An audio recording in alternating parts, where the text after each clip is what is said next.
ஜாங்கோட graduation செரிமனிக்காக வர அவங்க அக்கா அவங்க ஃப்ரெண்ட் எல்லாருக்கும் கால் பண்ணி நைட்டு நம்ம வீட்டில் தான் டின்னர் பார்ட்டி, என் தம்பியோட கிராஜுவேஷன் பார்ட்டி, எல்லாரும் கண்டிப்பா வந்து கலந்துக்கணும்னு போன்ல சொல்லிட்டே வந்துட்டு இருக்கும்போது இங்க ஜாங் ஹீரான் கூட பேசிட்டு இருக்கிறத பாக்குற இவங்களுக்கு சரியான ஷாக்கு. உடனே அவங்க பக்கத்துல போய் ஹீரான் நீ எங்க என்ன பண்ணிட்டு இருக்கன்னு கேட்டா ஜாங் அக்கா நிறுத்து, உனக்கு ஏற்கனவே ஹீரான தெரியுமா, எப்படி என்கிட்ட நீ இவளை பத்தி பேசினதே இல்லைன்னு கேட்டா ஹீரான் ஜாங் நான் அவங்க ஹோம் ஸ்டேல ஒரு முறை தங்கியிருக்கேன்டான்றாங்க. அந்த டைம் பார்த்து ஹீரான டிபார்ட்மெண்ட்ல கூப்பிடுறாங்கன்ட்டு ஒரு பொண்ணு வந்து கூட்டிட்டு போயிடுறா. அப்ப ஜாங்கோட அக்கா அவனை அடிச்சு ஏய் அன்னைக்கு ஒரு நாள் உன்னோட ஆளை பார்க்க போறதா சொல்லிட்டு போனியடா, அது ஹீரான தான் சொல்லிட்டு போனியா, அது ஹீரானா இருந்தா தயவு செய்து இன்னியோட மறந்துரு அப்படின்னு திட்டினா ஜாங்கோ அக்கா ஹீரானோட என்னோட ஆள் இல்லக்கா, அவங்க அம்மா தான் என்னோட ஆளுன்றான்.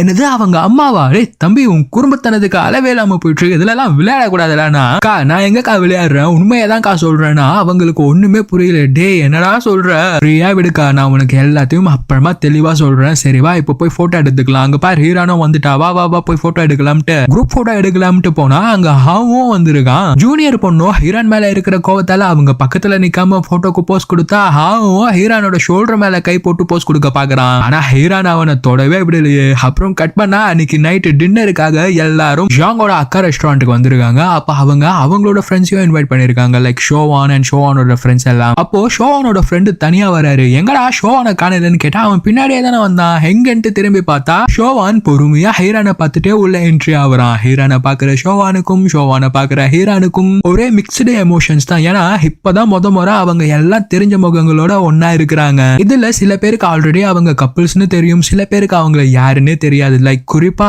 ஆவுக்கு ஹீரான் ஷோவானை தான் லவ் பண்றாங்கன்ட்டு இப்ப வரைக்கும் தெரியாது. டின்னர் பார்ட்டிக்கு கடைசியா வந்த ஷோவான உனக்காக தான் எல்லாரும் வெயிட் பண்ணிட்டு இருக்கோம் ஷோவான், அங்க போய் உட்காருன்ட்டு ஹீரான் பக்கத்துல இருக்கிற ஷேர்ல உட்கார வைக்கிறாங்க. அப்ப அந்த ஜூனியர் பொண்ணு அவங்க பக்கத்துல இருக்கிற ஃப்ரெண்டு கிட்ட நாம சீட்டை மாதிரி உட்காந்துக்கலாண்டி, நான் கடைசியா ஒரு தடவை ஷோவான் பக்கத்துலயாச்சும் உட்காந்துக்கிறேன்ட்டு இடத்த மாத்தி ஷோவான் பக்கத்துல உட்காந்துக்கிறாங்க. இதுக்கு இடையில ஹாவும் ஷோவானை பார்த்து உன்னை எங்கேயோ பாத்துருக்கனே ஹீரான், இவனை ஞாபகம் இருக்கா, ஒரு நாள் சூப்பர் மார்க்கெட்ல குட்டி பொண்ணை காப்பாத்தணுமே அந்த பொண்ணோட அங்கிள் தானே இவன்றான். இதையெல்லாம் கவனிக்கிற ஜாங் ஆஹா இவனுக்கு ஹீரான் ஷோவானை லவ் பண்றது தெரியாது போல ஏன்ட்டு பேச்ச மாத்துற மாதிரி சூடு ஆடுறதுக்குள்ள ஃபர்ஸ்ட் சாப்பிட்டுலாமேன்னு சொன்னா இந்த ஜூனியர் பொண்ணு ஷோவானோட பிளேட்ல நிறைய ஃபுட் எல்லாம் எடுத்து வச்சு சாப்பிடுங்கன்றா. அதையெல்லாம் பாக்குற ஹீரானுக்கும் சரியான கோவம், அவ எடுத்து வச்ச சாப்பாடு நீ எப்படி சாப்பிட்டுறன்ட்டு நான் பாத்துறேன்டான்ட்டு ஷோவானோட கையை கீழே டைட்டா பிடிச்சி மேல கேஷுவலா மூஞ்சில எந்த எக்ஸ்பிரஷனும் இல்லாம அவங்க பாட்டுன்னு கேஷுவலா சாப்பிட்டுட்டு இருக்காங்க. ஒரு கட்டத்துக்கு மேல செம்ம கோவமாகிற ஷோவான் மரியாதையா என் கையை விடுகிறான்ட்டு கத்திடுறான். ஸ்பாட்ல இருக்கிற எல்லாருக்கும் செம்ம ஷாக்கு, ஏன்னா ஷோவான் இது வரைக்கும் இப்படி கோவப்பட்டதே இல்ல.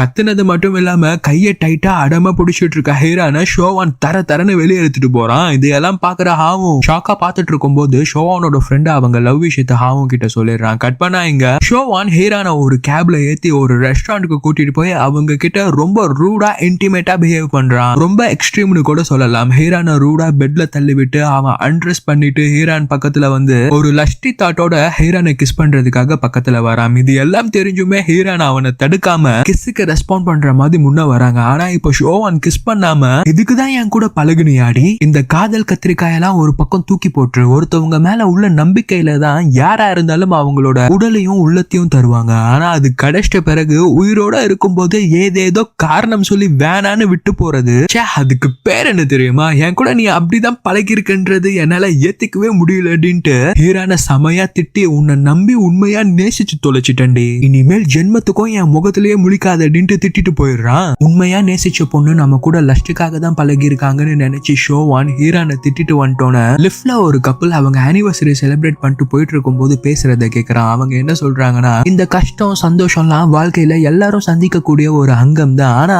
அதெல்லாம் காரணமா வச்சு என்னைக்குமே விலகி போயிடலாம்னு நினைக்கவே கூடாது. இந்த காசு பொருள் அடுத்தவங்க நம்மள என்ன நினைப்பாங்க அப்படின்றதெல்லாம் நம்ம மனுஷங்களே நாகரிகன்ற பேர்ல எமோஷனல் ரோபோட்டா மாறிடும்னு எல்லாம் பேசிட்டு இருக்காங்க. அதையெல்லாம் கேட்கிற ஷோவான் உடனே லிஃப்ட நிப்பாட்டி ஹீரானை பாக்குறதுக்காக அவனையே அவன் மனசுல திட்டிட்டு அழுதுட்டே வந்துட்டு இருக்கான். அப்ப அவனோட பழைய மெமரிஸ் எல்லாம் நினைச்சு பார்த்துட்டே வரான். நம்ம வாழ்க்கையே தொலைச்சிட்டு சும்மா சர்வை பண்ணிட்டு இருந்த டயத்துல தேவதை மாதிரி வந்த பொண்ணு ஹீரான். சர்வை மட்டும் பண்ணா போதாது, சந்தோஷமா வாழணும்னு திரும்ப நம்மள சிரிக்க வச்சவ ஹீரான். சந்தோஷத்துல மட்டும் கூட இருக்கிறது உறவு கிடையாது, வாழ்க்கையில எந்த கஷ்டம் வந்தாலும் ஒன்னா கடந்து வருவோம்னு சொல்லி கொடுத்தது ஹீரான். அப்படிப்பட்ட பொண்ணே நம்மளை விட்டு விலகி போகணும்னு நினைச்சிருக்கானா அவ ஏதோ ஒரு பெரிய கஷ்டத்துல இருக்கிறான்னு தானே அர்த்தம். அது என்ன கஷ்டம்னு தெரிஞ்சுக்கிட்டு அதுல இருந்து ஒன்னா கடந்து வரலாம் ஹீரான்ட்டு தானே நான் பேசியிருக்கணும். அதை விட்டுட்டு நானே ஹீரானை இப்படி காயப்படுத்திட்டு வந்துட்டேன்னுட்டு அழுதுட்டே உள்ள வந்தா ஹீரான் அங்க கீழே கீழே உட்காந்து அழுதுட்டு இருக்காங்க. ஷோவானை பாக்குற ஹீரான், நான் உன் நம்பிக்கையை உடைச்சிட்டேன்ட்டு உனக்கு இன்னும் தோணா எதுவும் பேசாம போயிடு ஷோவான். நீ மட்டும் தான் என்ன நம்பி உன் மனசையும் உடம்பையும் எனக்கு கொடுத்தியாடா.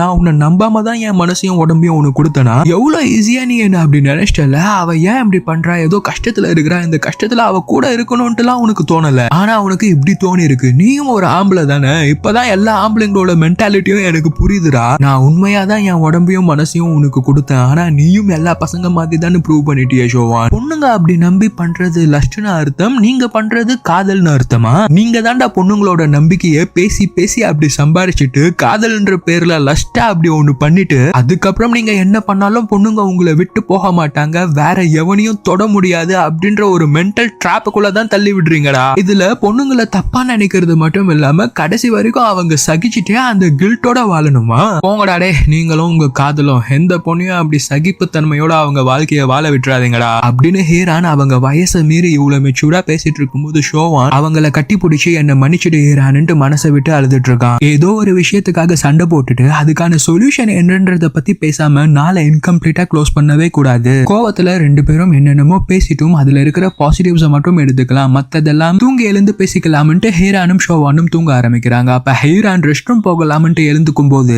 அவங்க மூக்குல இருந்து ரத்தமா கொட்ட ஆரம்பிக்குது. எப்பயுமே ஹீரான் தூங்கிட்டு இருக்கும் போதுதான் அவங்க மூக்குல இருந்து ரத்தம் வரும். ஆனா இப்ப தூங்கி எழுந்தோன்னா ரத்தம் வந்ததால வலி தாங்க முடியாம ரெஸ்ட் ரூம்க்கு போய் கழுவிட்டு அவங்க தலைய தொட்டு பார்த்தா முடியெல்லாம் பயங்கரமா கொட்டிட்டு இருக்கு. ஹீரானோ ஷோவான் கூட இருக்கும்போது தான் இப்படி எல்லாம் நடக்கணுமா? நானே எவ்வளவு நாள் கழிச்சு அவன் கூட இருக்கேன்ட்டு ஷோவான் தூங்கிட்டு இருக்கும் போதே அவனுக்கு தெரியாம அவங்க வீட்டுக்கு போயிடுறாங்க. தூங்கி எழுந்தோன்னா ஹீரானை தேடுற ஷோவான் பெட் ஃபுல்லா முடியா கொட்டிட்டு இருக்கிறத பார்த்து ஒரே ஷாக். ஏன்னா இதுக்கு முன்னாடி அவங்க முடியெல்லாம் இப்படி கொட்டினதே இல்ல. பெட்ல மட்டும் இல்ல, கீழே ஃப்ளோர்ல ரெஸ்ட் ரூம்ல எல்லா இடத்துலயும் ஹீரானோட முடியாவே இருக்கு. என்னடான்ட்டு ஒண்ணுமே புரியாத ஷோவான் இப்பயும் ஹீரான் நம்ம கிட்ட எதையும் சொல்லாம போயிட்டாலே அவ ஏதோ ஒரு பெரிய கஷ்டத்துல இருக்கான்ட்டு பின்னாடி நடந்ததெல்லாம் யோசிச்சு பார்த்தா ஹீரான் அன்னைக்கு மலையில தவற விட்ட மெடிசன் டப்பா ஞாபகம் வருது. அதே மாதிரி தான் இன்னொரு நாள் திடீர்னு மயக்கம் போட்டு விழுந்தாங்க. இன்னொரு நாள் அவங்க ஜுரத்துல தவிச்சிட்டு இருக்கும் போது ஹாஸ்பிட்டல் கூப்பிட்டு போனா அங்க டாக்டர் சொன்ன டெஸ்ட் எல்லாம் எடுக்கவே கூடாதுன்ட்டு ஒத்த கால நின்னுட்டு இருந்தாங்க. அன்னைக்கு ஹாஸ்பிட்டல்ல இருந்து வீட்டுக்கு போகும்போது நீ எப்பயும் என் கூடவே இரு ஷோவான், எனக்கு எதுவுமே ஆகாதுன்னு சொல்லி தூங்குவாங்க. அதையெல்லாம் நினைச்சு ஷோவான் செம்மையா அழுது சரி ஹீரானுக்கு என்னதான் ஆச்சுன்ட்டு தெரிஞ்சுக்கலாம்ட்டு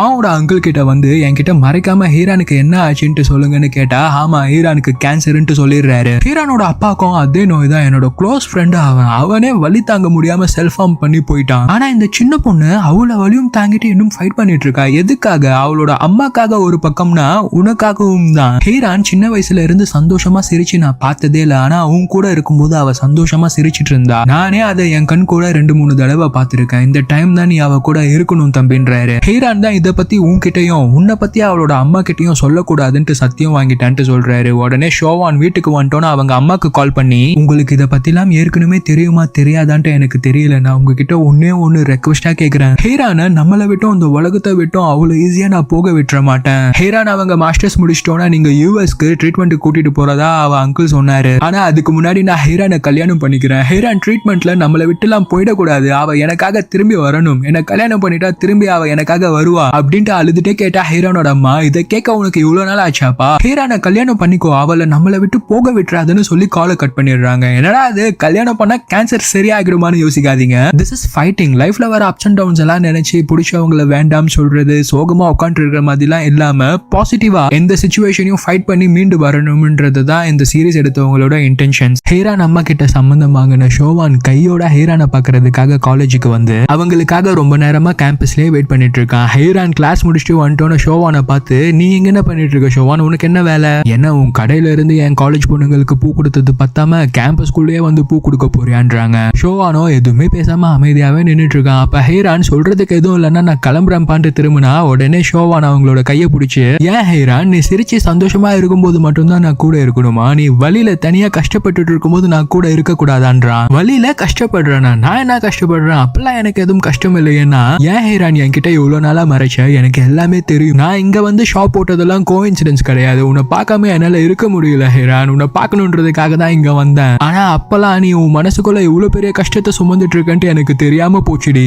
சரி ஓகே, என்ன நடந்ததோ அது நடந்து முடிஞ்சிடுச்சு, இப்ப அடுத்து என்ன பண்றதுன்னு பார்க்கலாம். நான் உன்னோட அம்மா கிட்ட பேசி நம்மளோட கல்யாணத்துக்கு சம்மதம் வாங்கிட்டேன். உன்னோட கடைசி செமஸ்டர் முடிஞ்சோன்னு என்ன கல்யாணம் பண்ணிட்டு என்னோட மனைவியா ட்ரீட்மெண்ட்டுக்கு போயிட்டு திரும்பி வா, நான் உனக்காக காத்துட்டு இருப்பேன்றான். ஒருவேளை ட்ரீட்மெண்ட்டுக்கு போனா திரும்ப வராம அங்கேயே செத்துட்டேனா என்ன பண்ணுவ ஷோவான்னா, ஏன் ஹீரான் இப்படி எல்லாம் பேசுற, நான் உன்னை விட மாட்டேன், அப்படியே கடவுள் உன்னை எடுத்துக்கிறதா இருந்தா என்னோட மனைவியாவே எடுத்துக்கிட்டோன்னு சொல்லி அவங்கள கட்டி பிடிச்சி அழ ஆரம்பிக்கிறான். ஹீரானாலையும் அழுகிய கண்ட்ரோல் பண்ண முடியாம அழுதுட்டு இருக்காங்க. அப்ப ஹீரான் சடனா ஷோவானை தள்ளி விட்டு, ஷோவான் ஒருவேளை நான் செத்துட்ட அப்புறம் என்ன மாதிரியே யாராச்சும் ஒரு பொண்ணு உன் சலூனுக்கு வந்து நான் உன்னை ட்ரை பண்ண மாதிரியே ட்ரை பண்ணா என்ன பண்ணுவ, அவளையும் இந்த மாதிரி ஓகே சொல்லிடுவியாடா அப்படின்னு கேட்டா ஷோவான், நான் ஏற்கனவே வேற ஒருத்தவங்களோட கணவன்னு சொல்லிடுவேன்ட்டு ஹீரானை இழுத்து கட்டி பிடிச்சிக்கிறான்.